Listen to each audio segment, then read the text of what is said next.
네, 시작해 보도록 하겠습니다. 네, 오늘 7과고요. 7과 본문을 제가 읽어보겠습니다. 히브리서 4장 1절에서 13절인데 읽어보겠습니다.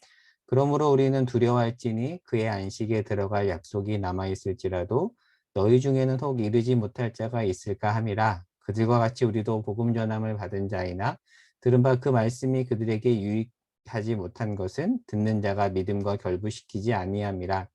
이미 믿은 우리들은 저 안식에 들어갔는도다. 그가 말씀하신 바와 같으니 내가 노하여 맹세한 바와 같이 그들이 내 안식에 들어오지 못하리라 하셨다 했으나 세상을 창조할 때부터 그 일이 이루어졌느니라. 제7일에 관하여는 어딘가에 이렇게 일렀으되 하나님은 제7일에 그의 모든 일을 쉬셨다 하였으며 또다시 거기에 그들이 내 안식에 들어오지 못하리라 하였으니 그러면 거기에 들어갈 자들이 남아있거니와 복음 전함을 먼저 받은 자들은 순종하지 아니함으로 말미암아 들어가지 못하였으므로 오랜 후에 다윗의 글에 다시 어느 날을 정하여 오늘이라고 미리 이같이 일렀으되 오늘 너희가 그의 음성을 듣거든 너희 마음을 완고하게 하지 말라 하였나니 만일 여호수아가 그들에게 안식을 주었더라면 그 후에 다른 날을 말씀하지 아니하셨으리라. 그런즉 안식할 때가 하나님의 백성에게 남아있도다.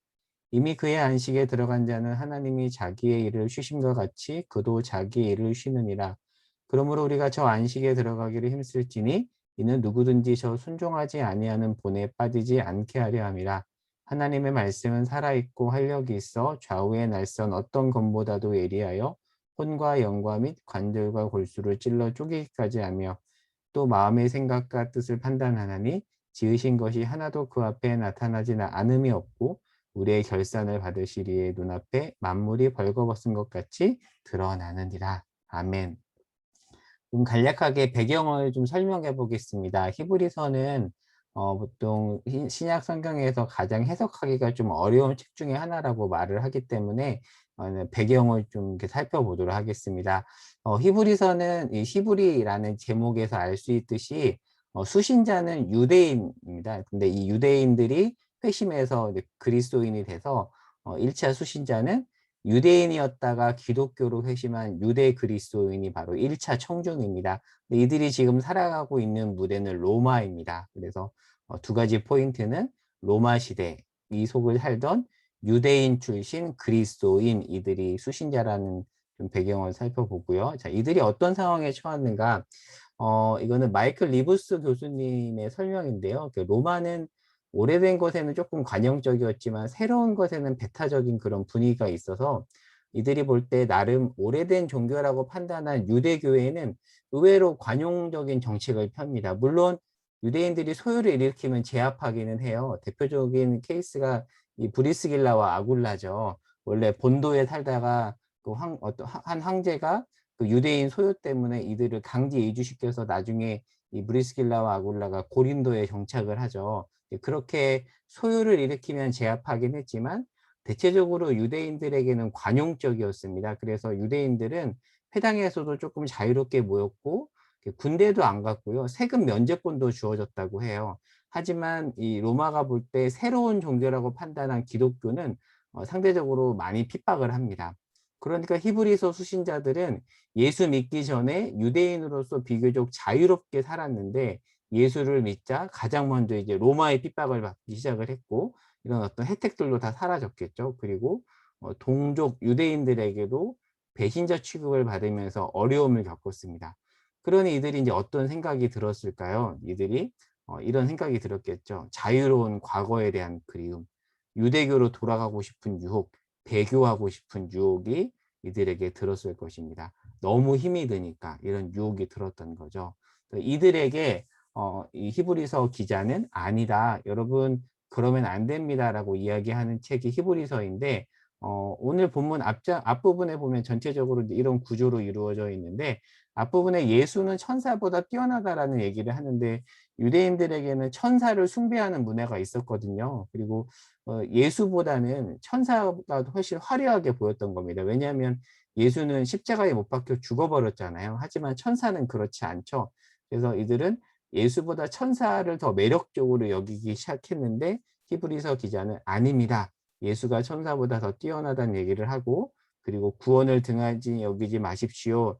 예수는 구원의 창시자입니다. 그리고 유대인들은 모세를 뛰어난 존재로 여겼지만 히브리서 기자는 아닙니다. 예수가 모세보다 더 뛰어납니다. 그래서 혹시 기억나실지 모르겠어요. 모세는 집의 종이라면 예수는 집주인의 아들이다. 종보다 아들이 더 뛰어나지 않냐. 네, 그 얘기를 했고, 그리고 3장 7절에서 19절에서는 모세를 따르던 출애굽 세대가 신실하게 반응하지 못했다는 얘기를 하면서 지금 히브리서 청중과 이들의 상황을 결부시키고 있고요.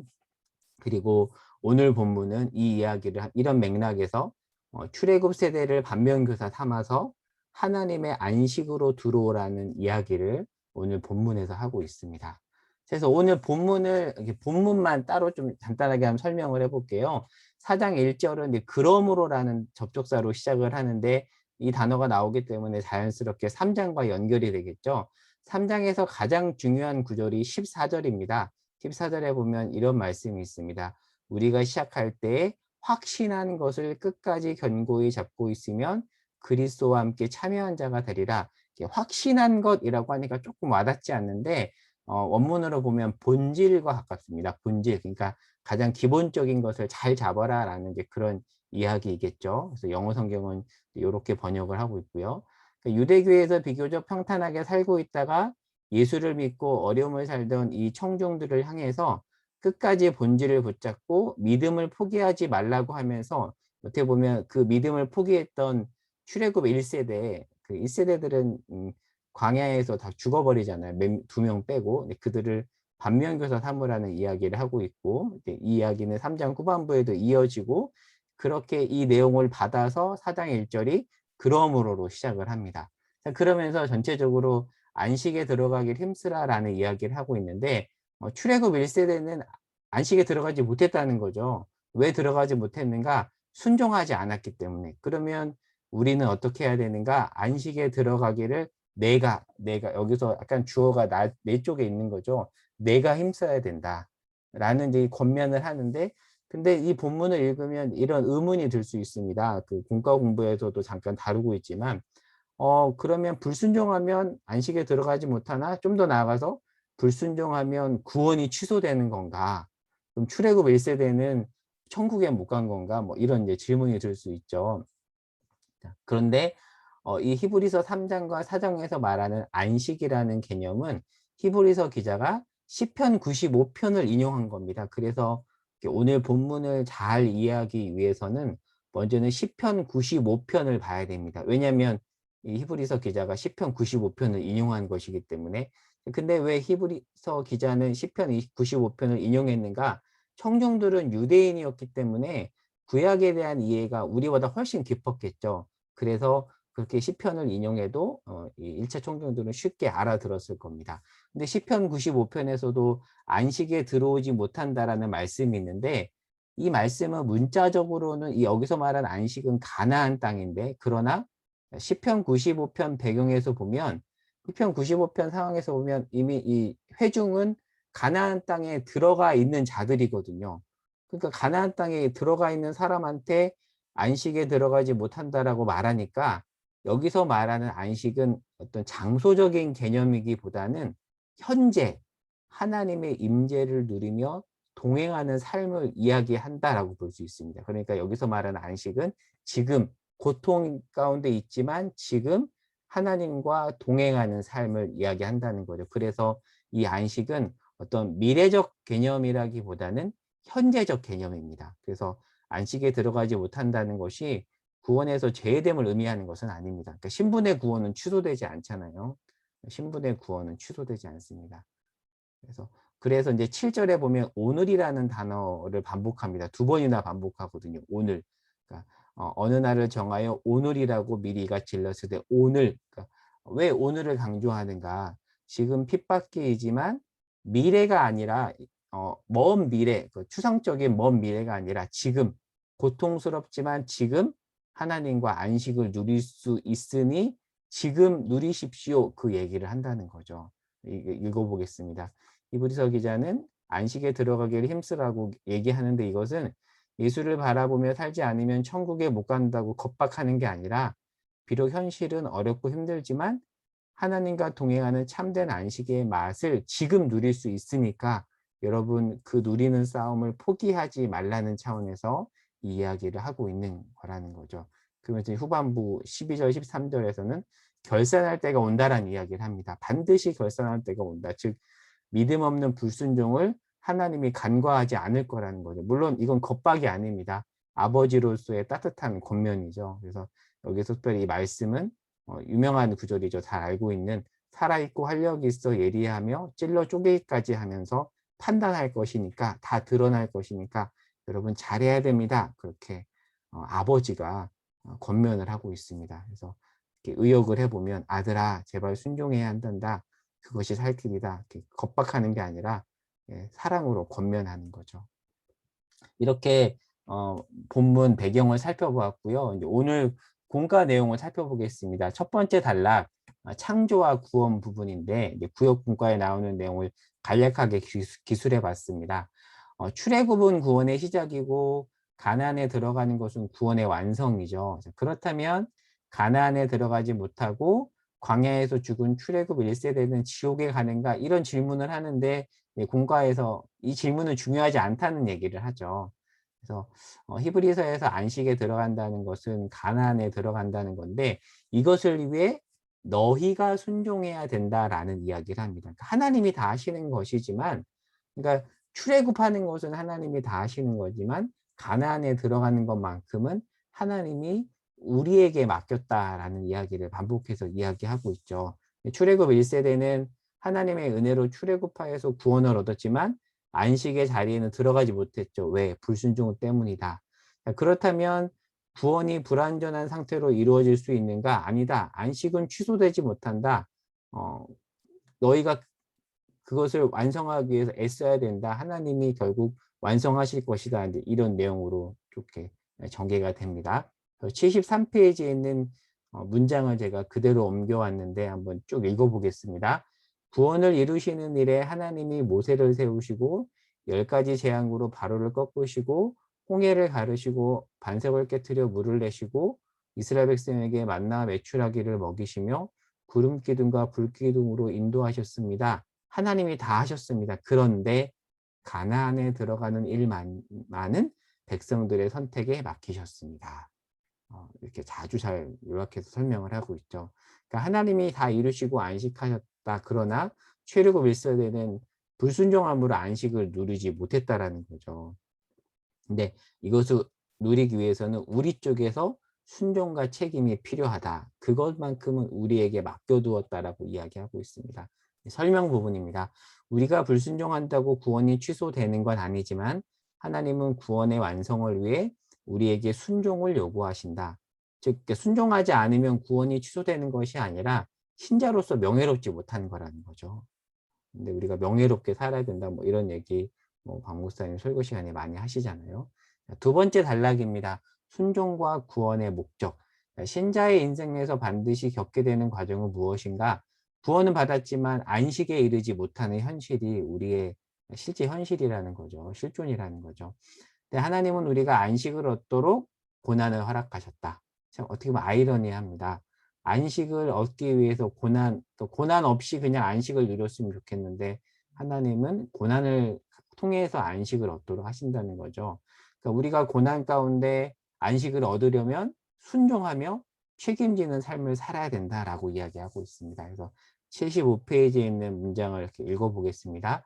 순종이나 믿음은 현실적이고 구체적인 고난 속에 우리를 몰아넣으시는 하나님이 당신의 구원을 완성하시기 위해 우리에게 요구하시는 것들입니다.